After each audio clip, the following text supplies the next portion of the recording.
Number operations. Numbers के package में multiple actions available है, जैसे असाइनमेंट, इंक्रीमेंट, डिक्रीमेंट और भी है। ये जो स्ट्रिंग ऑपरेशंस या नंबर ऑपरेशंस या फिर बूलियन, ये सब कॉमन है, हर एक प्रोजेक्ट में इसका यूज होता ही है। ठीक है, तो अभी स्टार्ट करने से पहले एक हम वेरिएबल क्रिएट कर लेते हैं, जो कि एक न्यूमेरिक टाइप का वेरिएबल होगा। जैसे मैं क्रिएट वेरिएबल पे क्लिक करता हूँ, तो बाय डिफॉल्ट टाइप स्ट्रिंग होता है, उसको मैं चेंज करके नंबर कर लेता हूँ और एक नाम दे देते हैं टेस्ट नंबर। ठीक है, अब मैं क्रिएट कर लेता हूँ। तो अब हमारा एक वेरिएबल क्रिएट हो गया है जो कि न्यूमेरिक टाइप का है। एक्शंस में जाके मैं नंबर सर्च करता हूँ। नंबर में आपको एक पैकेज दिखेगा जो कि है नंबर। तो इस पैकेज के अंदर मल्टीपल कमांड्स है, जैसे assign, decrement, increment, random, to string. तो एक एक करके देखते हैं। सबसे पहले असाइन देखते हैं। जैसे स्ट्रिंग में हम असाइन कर सकते हैं, मतलब कोई वैल्यू को एक पर्टिकुलर वेरिएबल में असाइन कर सकते हैं। तो जैसे मैं कोई भी एक रैंडम वैल्यू लेता हूँ न्यूमेरिक में भी, फॉर एग्जांपल के लिए 11, और ये मैं असाइन करता हूँ किसी एक डेस्टिनेशन वेरिएबल में। अभी के लिए हम सिलेक्ट करते हैं टेस्ट नंबर। अब हमें अगर चेक करना है कि वो वेरिएबल असाइन हुआ है या नहीं, तो हम मैसेज बॉक्स में प्रिंट कर सकते हैं, जिसे हमने स्ट्रिंग ऑपरेशन में किया था। अब यहाँ पे मैं वो पर्टिकुलर वेरिएबल का नाम दूंगा। तो दो तरीके होते हैं, एक तो हम यहाँ पे इंसर्ट वैल्यू कर सकते हैं, या फिर सिंपली डॉलर देके वेरिएबल का नाम लिख सकते हैं। जैसे मैं लिखूंगा टेस्ट नंबर। अब यहाँ पे आएगा एरर। क्यों आएगा? क्योंकि ये न्यूमेरिक टाइप का है और मैसेज बॉक्स में हम सिर्फ स्ट्रिंग टाइप का दिखा सकते हैं।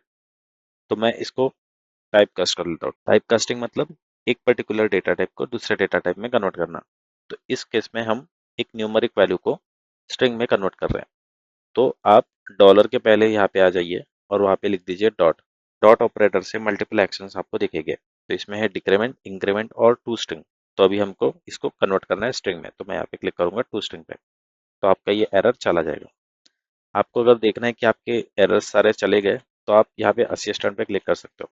यहाँ पे आपको असिस्टेंट में दिख जाएगा कि कोई एरर है क्या। एक एरर मैं जानबूझ के करता हूँ, जैसे कि मैंने यहाँ पे कोई स्पेलिंग मिस्टेक कर दी, तो आपको दिखेगा यहाँ पे एरर दिख रहा है, राइट। आप असिस्टेंट में भी चेक कर सकते हो। यहाँ पे आपको इशू ब्राउजर में इस एरर पे आप क्लिक करोगे, तो आपको ये दिख जाएगा कि किस सेक्शन में और किस लाइन नंबर पे एरर है। ठीक है, अभी के लिए मैं इसको क्लोज कर देता हूँ और वापस से वो स्पेलिंग मिस्टेक सही कर लेता हूँ। ठीक है, अब एरर चला गया। अब मैं इसको करता हूँ सेव और फिर करता हूँ रन।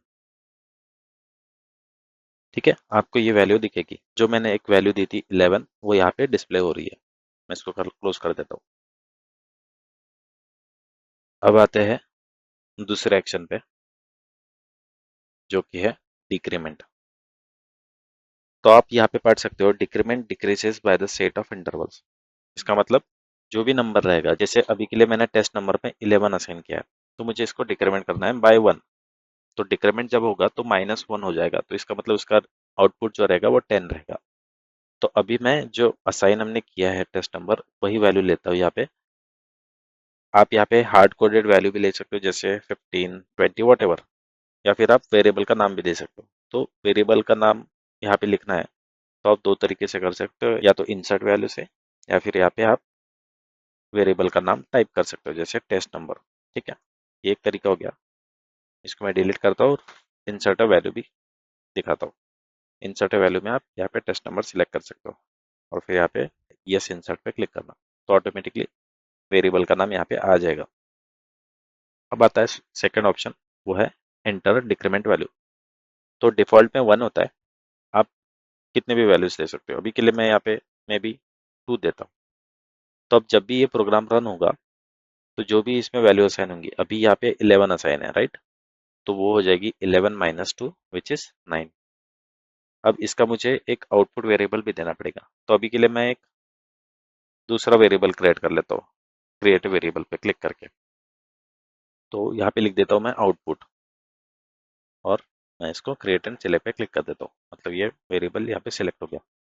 फिर से एक मैसेज बॉक्स लेता हूँ, इसको कॉपी कर लेता हूँ और नीचे जाके पेस्ट कर लेता हूँ। अब यहाँ पे मुझे आउटपुट वाला वेरिएबल प्रिंट करना है, तो मैं यहाँ पे सिंपली डॉलर लिखूंगा, आउटपुट लिखूंगा, और फिर डॉलर के पहले जाके डॉट ऑपरेटर से इसको स्ट्रिंग में कन्वर्ट कर लूंगा। फिर से अब मैं इसको सेव कर लेता हूँ, कंट्रोल से आप सेव कर सकते हो और फिर यहाँ पे रन कर सकते हो। तो फर्स्ट मैसेज बॉक्स यहाँ पे प्रिंट हो गया जो कि था 11, तो इसने टेस्ट नंबर को प्रिंट कर दिया। मैं जैसे क्लोज कर देता हूँ फिर ये डिक्रीमेंट वाला लाइन रन करेगा जिसमें 2 से डिक्रीमेंट हुआ और फिर उसका मैसेज बॉक्स में इसने आउट दिखा दिया जो कि था 9। अब आते हैं इंक्रीमेंट में। तो आप गेस कर सकते हो जैसे हमने डिक्रीमेंट किया वैसे इंक्रीमेंट भी होता है।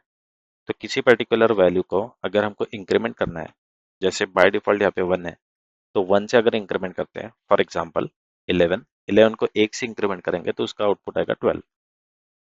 तो सेम मैं यहाँ पे एक वेरिएबल लिख लेता हूँ जो कि था टेस्ट नंबर और मैं इसको इंक्रीमेंट करता हूँ by maybe 4। So again यहाँ पे मैंने एक हार्ड कोडेड वैल्यू दी है, तो आप रन टाइम में किसी वेरिएबल में कोई वैल्यू असाइन कर सकते हो और वो वेरिएबल का नाम यहाँ पे लिख सकते हो। तो अभी के लिए मैं हार्ड कोडेड वैल्यू रखता हूँ जैसे कि 4। फिर अभी मुझे असाइन करना पड़ेगा, तो अभी के लिए मैं वापस सेम वेरिएबल यूज करता हूँ जो कि था आउटपुट। फिर से मैं मैसेज बॉक्स कॉपी कर लेता हूँ और यहाँ पे नीचे पेस्ट कर लेता हूँ। अब इसको थोड़ा प्रॉपर नाम देते हैं, ठीक है। जो आउटपुट वेरिएबल है ये तो यहाँ पे चला गया है, मतलब ये अपडेट हो जाएगा राइट इंक्रीमेंट से, बट इसको अच्छे से एक नाम देते हैं जैसे कि इंक्रीमेंट। इंक्रीमेंट इसके पहले दे रहा हूँ मैं कोलन देके, आगे फिर जो भी वैल्यू रहेगी वो रहेगी यहाँ पे, ठीक है। और यहाँ पे बेटर नाम दे देते हैं जो कि है डिक्रीमेंट। ओके, मैंने स्पेलिंग गलत कर दिया, मैं हटा देता हूँ ये। और यहाँ पे मैं लिखता हूँ असाइन, ठीक है। अब इसको फिर से रन करते हैं, तो आप सेव कर लीजिए फिर रन कर लीजिए। तो आप देख सकते हो यहाँ पे असाइन में 11 वैल्यू आ गई। मैं ये मैसेज बॉक्स क्लोज कर देता हूँ, फिर रन होगा ये डिक्रीमेंट वाला मैसेज बॉक्स जिसमें हमने 2 से डिक्रीमेंट किया था असाइन वैल्यू को, राइट। तो ये 9 आ गया यहाँ पे, फिर मैं क्लोज कर देता हूँ। अब वापस से जब असाइन वैल्यू को हमने इंक्रीमेंट किया बाई 4 से, तो वो इंक्रीमेंट होके हो गया 15। सो मतलब 11 प्लस 4 15। मैं इसको क्लोज कर देता हूँ। ओके, सो अब तक के हमारा असाइन डिक्रीमेंट एंड इंक्रीमेंट ये हो गया। अभी के लिए मैं ये सारे ऑपरेशंस है इसको डिसेबल कर देता हूँ। तो डिसेबल करने के दो तरीके हैं। एक तो आप जैसे सिलेक्ट कर लोगे, मैंने अभी कंट्रोल ए करके सिलेक्ट कर लिया सारे को, और यहाँ पे आप देखोगे तो डिसेबल ऑल एक्शंस करके एक ऑप्शन होगा, आप वैसे कर सकते हो या फिर आप कंट्रोल और फॉरवर्ड स्लैश पे क्लिक कर सकते हो, मतलब कीबोर्ड शॉर्टकट से। तो जैसे ही मैंने कंट्रोल और फॉरवर्ड स्लैश दबा दिया तो ऑटोमेटिकली डिसेबल हो गया। अब आते हैं रैंडम में। तो जैसे इसका नाम है वैसा ही काम है, मतलब जनरेट अ रैंडम इंटीजर। तो इसमें क्या होगा, आपको एक रेंज देनी पड़ेगी, फॉर एग्जांपल 1 to 10। तो आप जैसे ये रेंज दे दोगे तो इसके बीच का कोई एक रैंडम मशीन पिक कर लेगा और वो आपको एक आउटपुट देगा, ठीक है। तो अभी के लिए मैं वही एग्जांपल लेता हूँ 1 to 10। ये ऑप्शन हम देखते हैं। अभी के लिए मैं इसका आउटकम आउटपुट में प्रिंट कर दूंगा। फिर से एक मैं मैसेज बॉक्स लेता हूँ, मैं यहाँ से ऊपर से कॉपी कर लेता हूँ और यहाँ पे पेस्ट कर लेता हूँ और इसको इनेबल कर लेता हूँ। इनेबल करने के लिए अगेन आप कंट्रोल स्लैश दबा सकते हो, तो वो ऑटोमेटिकली इनेबल हो जाएगा। या फिर आप इस 3 डॉट्स पे क्लिक कर लीजिए और अभी अभी तो ये डिसेबल एक्शन होगी, राइट। इसको इनेबल करने के लिए आप इनेबल एक्शन पे क्लिक कर सकते हो।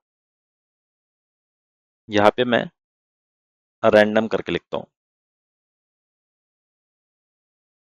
तो output dot number dot to string, ये टू स्ट्रिंग में कन्वर्ट हो गया। अब हम रन करते हैं इस प्रोग्राम को, सेव करके मैं रन कर देता हूँ। आप देख सकते हो रैंडम नंबर एक प्रिंट हो गया, ठीक है।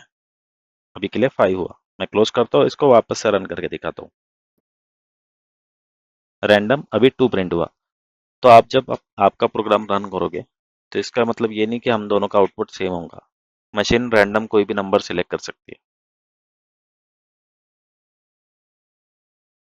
तो अब हम इसमें दूसरा एग्जांपल देखेंगे जिसमें मैं आपको डेसिमल का बताऊंगा।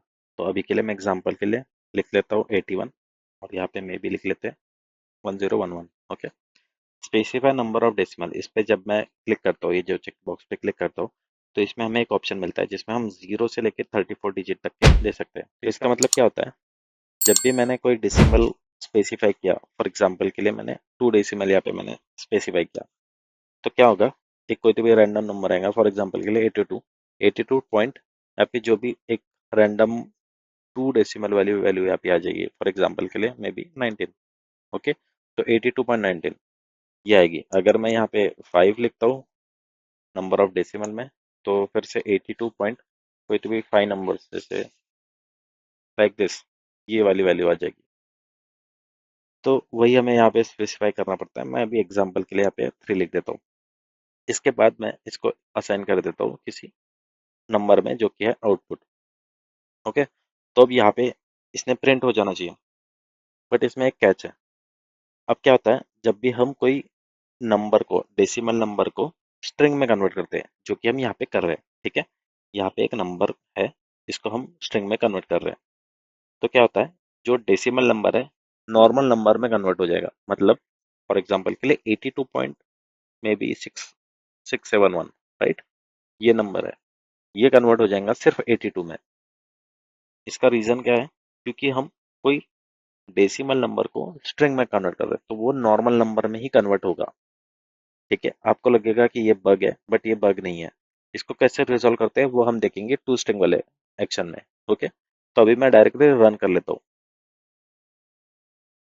तो आप देख सकते हो 906 ये वाला एक रैंडम नंबर इसने शो किया, राइट। मैं इसको क्लोज कर देता हूँ। अब देखते हैं टू स्ट्रिंग मेथड। अब टू स्ट्रिंग मेथड में हम वापस से आउटपुट वाला वेरिएबल यूज करेंगे, ठीक है, क्योंकि यहाँ पे हमने आउटपुट पे असाइन किया है। तो यहाँ पे मैं आउटपुट वाला वेरिएबल यूज करूंगा। यहाँ पे मैं डेसिमल दिखाऊंगा कि मुझे कितने डेसिमल पे चाहिए, एग्जाम्पल के लिए 3, राइट, क्योंकि हमने यहाँ पे 3 लिखा था तो हम वापस से 3 लिख लेते हैं। जो वैल्यू रहेगी वो यहाँ पे हमको दिखा देगा।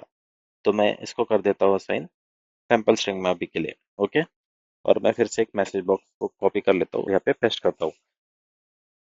अब यहाँ पे मैं रैंडम 2 लिख देता हूँ इसमें, और ये जो वेरिएबल है उसका नाम लिखता हूँ जो कि था सैम्पल स्ट्रिंग। अब मैं इसको फिर से रन करता हूँ। तो रैंडम नंबर अभी इसने दिखाया हमको जो कि है 337। अब जैसे ही मैं क्लोज करता हूँ तो ये रैंडम 2 दिखाएगा जो कि था उसका वैल्यू 337, और उसने 3 डेसिमल वैल्यू वैल्यू भी दिखा दी हमको जो कि है 550, राइट। तो अब देखते हैं what is to string. So to string का मतलब क्या होता है, जब भी हमारे पास नंबर है, ठीक है, उसको हम फिर से कन्वर्ट कर रहे हैं, राइट। मैंने आपको बताया था टाइप कास्टिंग या फिर कन्वर्जन। तो convert a user specified number to a string, तो यही वो करता है, नंबर को स्ट्रिंग में कन्वर्ट कर लेता है। यहीं पे खत्म होता है हमारा नंबर का पैकेज। इंटरव्यू में कभी कभी ट्रिकी क्वेश्चन भी पूछता है, जैसे कि रैंडम वाला। तो वो पूछ सकते हैं अगर मुझे किसी डेसिमल नंबर को स्ट्रिंग में कन्वर्ट करना है, बट मुझे डेसिमल नंबर भी होना उसके साथ, तो आपको टू स्ट्रिंग करके यूज करना पड़ेगा, टू स्ट्रिंग एक्शन, जिससे वो नंबर विद डेसिमल कन्वर्ट हो जाएगा स्ट्रिंग में।